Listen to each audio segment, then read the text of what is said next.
I'm from Vijayanagar, Bangalore.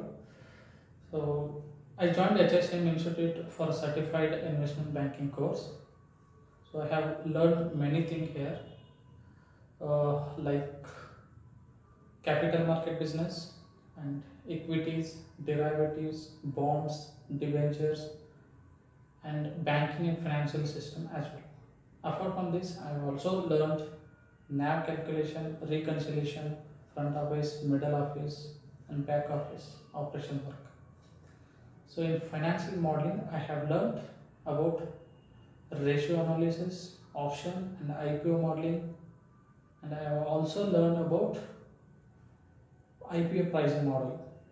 So, so I would request everyone to join HSVM because we have well experienced staff here and good training centers, so you can easily make your career in investment banking.